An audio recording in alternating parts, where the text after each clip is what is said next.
Full Proposal Tutorial. This guide for writing a proposal was created to enhance the Tertiary Education Institutes, TEI's, capacity to write, submit, and hopefully obtain grants from the Quality Improvement Fund, QIF. In this video, we'll focus on how to write the full proposal in accordance with QIF grants requirements and format. If you're watching this video now, then you have most probably succeeded in the preliminary proposal phase and have been invited to submit a full proposal. You need to take into account that the full proposal is not a new document, but a more developed and detailed version of the preliminary proposal. The full proposal form begins with the executive summary, which serves as a brief summary of the entire proposal. It should highlight key aspects of the project, including the problem to be addressed, targeted problem and beneficiaries, timeframe and duration, goal, objectives and primary strategies, project locations, primary partners, expected outcomes, and finally the requested amount from QIF. The next section is the Institute Profile, which is a concise summary of your institution.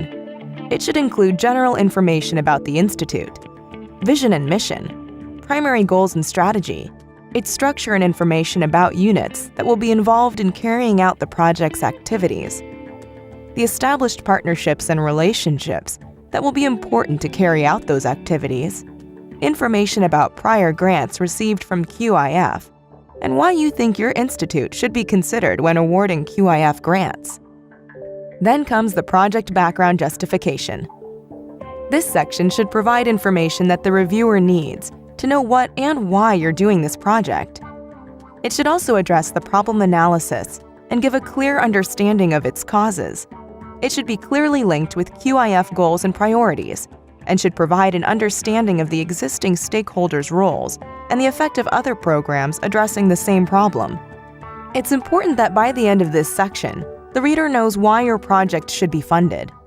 While describing this section, be sure to answer the following questions. What problem is the project addressing? How does your project fit with QIF's priorities? What evidence do you have to support your need for this project? E.g., research evidence, needs assessment report, statistics on the unemployment rate, etc. What are the causes of the identified problem? What approaches do you suggest to improve the situation? Which TEIs offer similar programs? Why and how is the suggested project adding value to the overall higher education system? Upon completing the project background section, you'll move to the project description section, which may vary widely in length depending on the size and scope of the proposed project. The project description should give the reader a detailed description of the project. It consists of 5 subsections. The first one is the targeted programs and beneficiaries, where you need to specify the targeted programs, expected direct and indirect beneficiaries, students, academic staff, and partner staff, with additional analysis in terms of gender and special needs students for each targeted program. The second subsection is the project management capacity and staffing, where you need to answer the following questions: how the project will be managed, what are the allocated resources and infrastructure, what management structure will you use, what is the composition of the steering committee and what are its responsibilities, what key positions are necessary, their time allocated to the project, and their responsibilities. Then comes the third subsection, which is the project impact, outcomes, and outputs. In this subsection, you need to clearly state and distinguish between the following components: project overall objective impact, which is the big picture, long-term, ultimate result that the project will contribute to. The overall objective is at the highest level and not usually measured in the project context. Project-specific objectives, outcomes.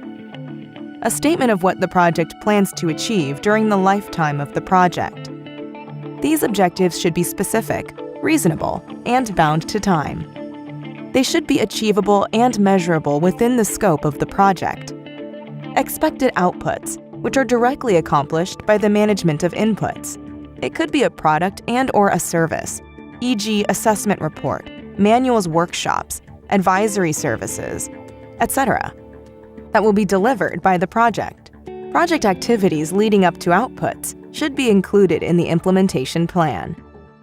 The fourth subsection is the project methodology, quality management plan, implementation plan, and risk management plan. This subsection should enable the reader to visualize the implementation of the project by describing the project lifecycle, key stages of implementation, and the sequence of major project activities over time, with clear interaction among the collaborating parties. It should set clear benchmarks and timelines that can be easily tracked during project progress. However, while completing this subsection, take into consideration the following aspects: project main phases and stages with timeline of each phase, proposed partnership model and implementation mechanism, the role and contribution of each partner. What is the expected project impact on partners? Complete Annex B and C, which are letters of support demonstrating partnership commitment to the project. Which quality standards are relevant to the project and how to satisfy them? Who will be responsible for quality control, e.g. quality unit? Identify and define appropriate quality measures to standardize project processes, product functionality, regulatory compliance requirements, project deliverables, project management performance, documentation, testing, etc. Identify the acceptance criteria for project deliverables and product performance in relation to the role of the quality unit. Identify potential risks and your plan to mitigate those risks. Finally, use the template in Annex D of the QIF manual to develop an implementation plan for your project. While designing activities, make sure you consider the staff, resources, skills, and expertise required to implement this activity. Activities should also directly lead to achieving the immediate results. The following issues should be stated in an activity's description. What will be done? Who will do it? Who are the beneficiaries? How many? When will this activity start and finish? What is the expected output? The last subsection is the Monitoring and Evaluation Plan, M&E, where you should provide details on how the results of interventions will be measured. In addition, a well-designed monitoring and evaluation plan will enable project reviewers to understand how the project is functioning and to make the necessary adjustments throughout the life of the project. To complete the M&E part in the proposal, you will need to complete the KPI template that describes indicators, means of verification, and the frequency of data collection. The template of the M&E plan is provided in Annex E of the QIF manual. Describe how the M&E plan will be implemented, including methodologies and tools. What indicators will be measured? Where will the information come from? Who will collect and interpret the data? How and how often will data be collected? How will the data be shared among stakeholders, including the beneficiaries? How will the data be used to inform stakeholders for decision-making? Also describe the human resources needed to monitor and evaluate the project, including the staff or departments, e.g. quality unit, career unit, from within the TEI, or any external technical assistance you may need. The next section is the Scale-Up and Sustainability. This section should describe what components of the project will continue beyond the project, and what's your plan to make this happen. It should also indicate how results, best practices, lessons learned, and knowledge gained will be transferred from the project team to a wider group or audience, e.g. other departments, other universities and colleges, and other partners. It could be in the form of disseminating a product or final report. It can also include sharing of lessons learned in workshops and newsletters, developing and sharing fact sheets at events, or posting of tools and information on a website, and sending out notices to existing as well as new audiences. For example, the sustainability of a project can be assessed according to the indicators below: the extent to which the project builds linkages with partnering institutions, the extent to which the project develops skills and resource bases, the extent to which the project responds to needs expressed by the target groups or other stakeholders, the extent to which institution, partners or other stakeholders make specific commitments to follow up actions, including in-kind and/or cash contributions. The last section in the body of the proposal is the budget section. The budget is an important and integral part of the grant proposal. It should reflect the narrative part of your proposal. Prepare the project budget using the Excel form provided in Annex G of the QIF manual. Detailed budget by expenditure category and source of funding. The following points can be used as a guide to develop the budget. Identify all the activities that need financial resources and list all the costs you need within these activities.